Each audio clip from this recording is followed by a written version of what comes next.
All right, says Matthew McConaughey. What up, YouTube Live? This is yours truly, Rama Screen, covering movies, TV, and entertainment. So, I just watched the first pilot episode of Doom Patrol, and I freaking loved it. So, I have a lot of thoughts. I want to break it down for you guys, but I'll make it really quick because I have to go back to Burbank because I'm doing the LAOFC show today. Um, Yeah, with just like with all my TV recap or TV reviews or episode recaps, this contains spoilers. Okay, I'll be spilling some spoilers. So heads up, this review is mainly for those of you, my fellow DC Universe fans, who have also watched today's pilot episode of Doom Patrol. All right, so okay, let me just start by honestly saying to you that I am not familiar with Doom Patrol. I was a DC fan growing up. I was a DC kid. You know, Marvel is something that I'm a late bloomer to. Not till later on that I became a Marvel fan, but DC was my thing. You know, Superman is my thing. But Doom Patrol is not a comic book that I grew up watching. So for this one, for coming into the show or coming into watching the show, I had to research a little bit about Doom Patrol. I gotta look up DC Wiki and to see what Doom Patrol is about. I found out that Doom Patrol was created, the comic books, during the same period or time that X Men was created by Marvel. So that's interesting. That's an interesting fact. But to the show itself, oh man, my overall thought, um, before we get into the details of it, some of the adjectives that come to mind to describe how I felt after screening this pilot episode. I felt sad, and the show is gloomy.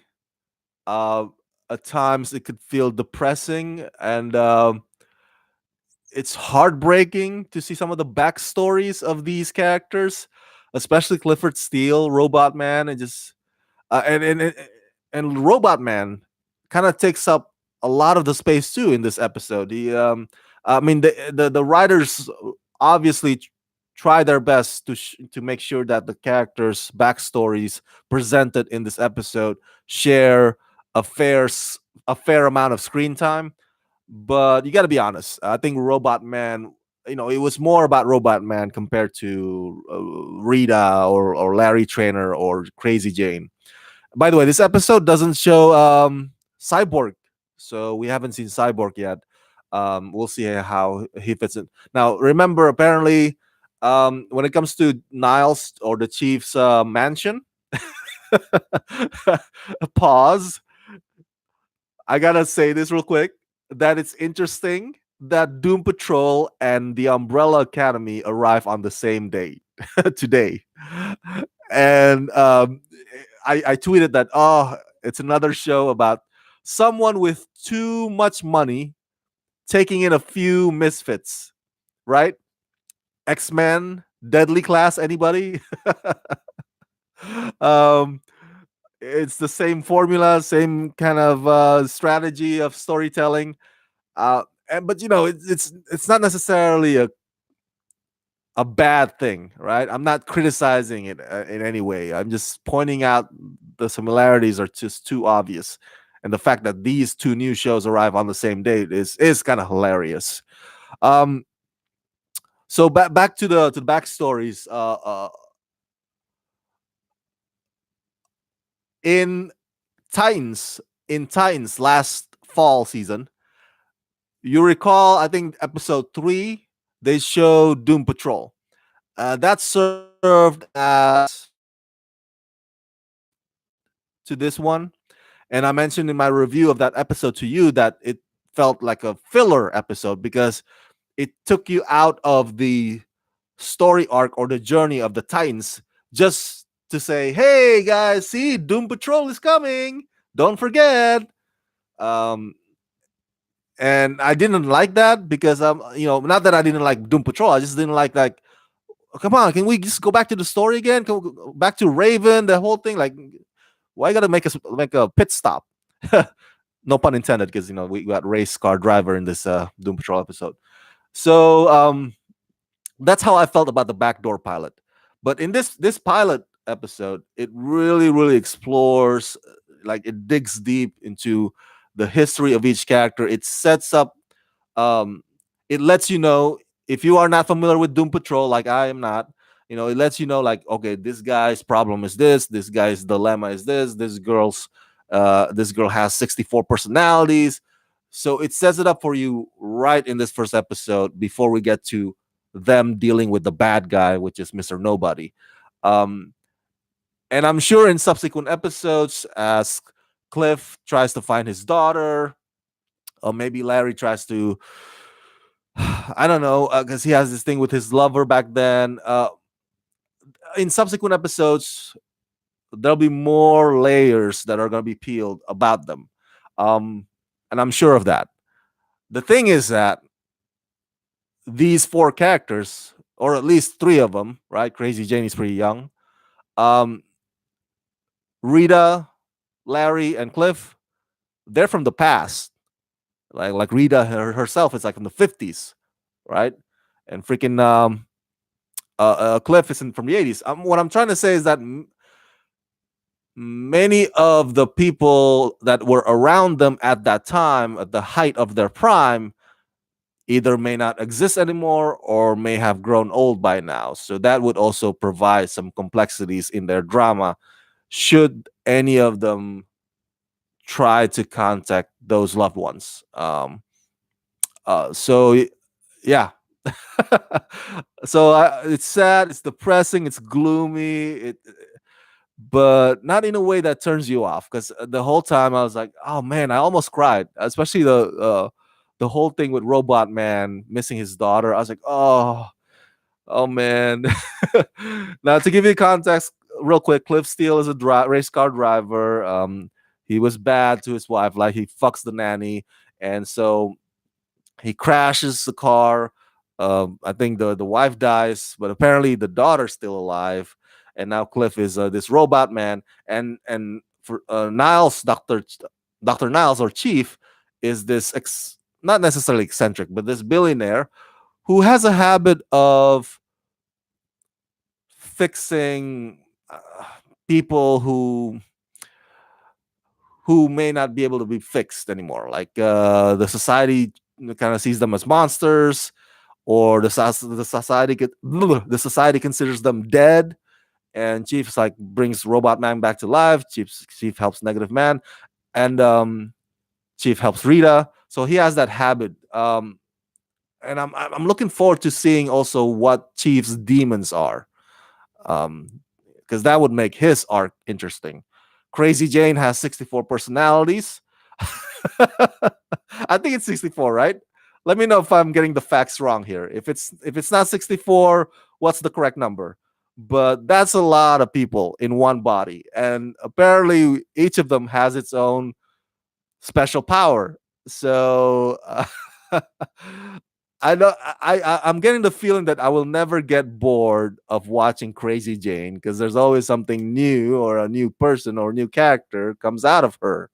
Um, and Rita, I just want to say I've been a huge fan of April Bowlby for quite some time. I think she's one of the hottest actresses out there. I'm so stoked that she finally gets this, you know, very meaty role. In the past, she's always, playing this eye candy, right? Like in the 2.5 Men, or just the girl in the bikini, or the hot girl in the series Psych.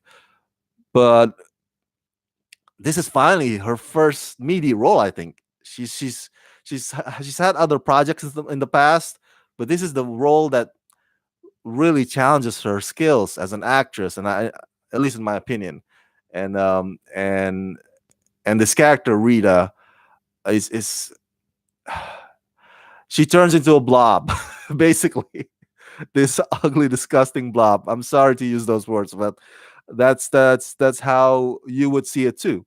Um, and it's fascinating because Rita herself, as the woman, the actress, you know, is beautiful. So the contrast between what her alter ego, this blob, is just like it really digs into her or hurts, like a nail on her ego's chalkboard. Yeah, chalkboard. Let's just put it that way. Because in her mind, she's this golden age Hollywood beautiful actress, and but she can't control whenever she turns into this disgusting blob, and that really pains her or hurts her, and that's understandable. So in the case of these characters, obviously they live eternally. Rita still looks like she was back in the 50s. The same goes for Larry and Cliff. Cliff still looks like he's from the 80s. Well, the brain at least. We don't see the Cliff's face.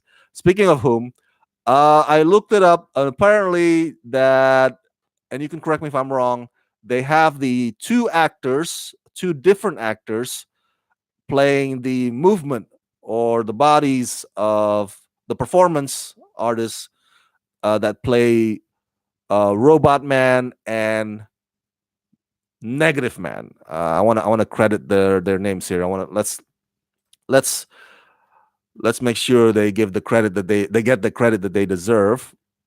So basically, Brendan Fraser voices Robot Man, right? Matt Bomer voices Negative Man, but Negative Man, the movement, the person walking around, is played by this actor named Matthew Zook. Matthew Zook, and then Robot Man, his movement, his performance is performed by Riley Shanahan. So, but of course, whenever there's flashback showing Larry Trainer in his human form and Clifford Steele in his human form, Brendan Fraser and Matt Bomer respectively would step in for those scenes. So that's how they do this. They do this for this show. By the way, if in the backdoor pilot in Titans, the one who played Niles or Chief was this fantastic Mexican actor named Bruno Bashir.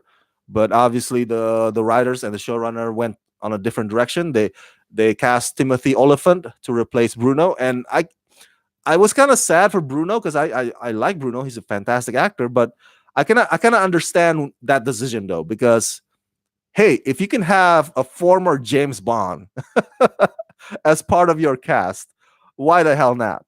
And to make things even kind of slightly funny is that here we have another British guy on a wheelchair. Hello, Patrick Stewart in a wheelchair. Anybody? So, but back to the story, or the episode. And I'll make this quick because I gotta get out here. Get out of here to go to Burbank to tape the LAFCS show. Um,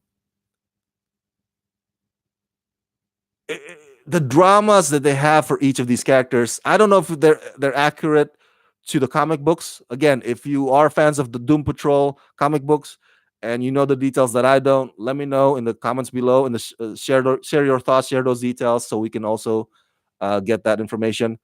But the drama shared for each of the characters in this one, it's basically the humbling of once arrogant people. Every one of these guys, right? Cliff, Larry, Rita think at one point in at the height of their prime, they think they're on top of the world. That if I can fuck a nanny and get away with it, or like I can fire a cinematographer and hey, I'm the shit. You can't. You got to do what I say. And Larry, of course, thinks he's probably an American god, like the narrator says. Um, but they get humbled. They get humbled. Their life, for some of them, literally crashed and burned. Um, and that kind of arc is also familiar in the comic books genre, of course. And it's that because the reason why that's the formula, the go-to formula, is because it makes them, what's the word I'm looking for here, it makes them believable as heroes when they've been broken down, and kind of rises from the ashes like some kind of a phoenix. um, you can probably say, hey, Tony Stark gives Tony Stark could still keep some of his arrogance. Doesn't mean doesn't mean he has to be gloomy all the time like Batman. That's true. That's true. He may be the exception to the rule. But for the most part, it's the humbling. You crash and burn, you rise back again, and you become wiser. At least view the world differently than you did before. And I don't mind that. I don't mind that. That's the go-to formula, and that's the one that the Doom Patrol has for this as well. I just I feel really really sad because like Rita, Larry, and Cliff, you can tell that deep down they're longing to like, man, regrets, and they're longing to like embrace that old life again because they're like, oh, I used to be somebody. I used to be something. Now I'm just a piece of metal. Now I'm just a blob. Now I can't even show my face. Now I can control this blue thing, that electrical thing that comes out of my body.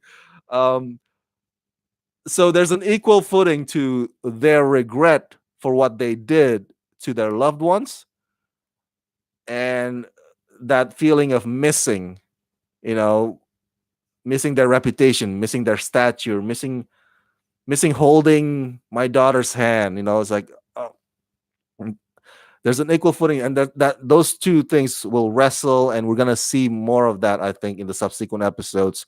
It really provides for a very fascinating drama, especially for a DC comic adaptation. The fact that DC Universe really pushes the envelope when it comes to the language, and yeah, the sex stuff. I mean, fuck, they show nudity in this one. I don't remember Titans showing nudity, but the nanny that freaking Cliff fucks a couple of times in this episode, she's full on naked. and, and I'm like, holy shit, this is a DC show. Wow. Wow. Times have come a long way since, I don't know, Batman the animated series in the 90s. um or the Flash series in the 90s. Oh man. I love that. I love how bold, how brazen, how brave, this DC universe shows are making itself to be. And I was like, oh, we're gonna stand out. We're gonna be separate from the rest of the superhero TV shows out there. Speaking of whom, last note, the narrator, I believe that's Alan Tudyk, right? Because Alan Tudyk plays the bad guy, Mr. Nobody, and we see briefly, not not too much into it, but briefly about his backstory and how he turns into Mr. Nobody, and then he shows up at the end of the episode. And I believe he also narrates the episode. Correct me again if I'm wrong, if you know the right person who narrated it. But in the narration, I love how self-aware the narration is. In the beginning, he says like, "Oh, another superhero TV shows. Oh man, this is gonna be dreadful." But how about I tell you that this is not a superhero show? This is a super zero show. And at one point, he also mocks the critics, like, "Critics, what do they know? Critics probably hate this show anyway." Oh man, I love it. I love it. Um, I'm not my thoughts or my feelings about narration is, it doesn't as long as it doesn't happen too often, the narration keeps popping up, because the voice can get kind of takes you out of the element in the story. It's like, oh, another speech again. Um, as long as it doesn't happen often, I'm cool with narration. I remember, I think the show Fresh Off the Boat. Fresh Off the Boat had Eddie Huang narrated the show for the first season, but then he left the show, and it actually got pretty good after. You know, the show got even better without narration. So I think it's, in any case, including this one. If there's no narration, we'll be fine.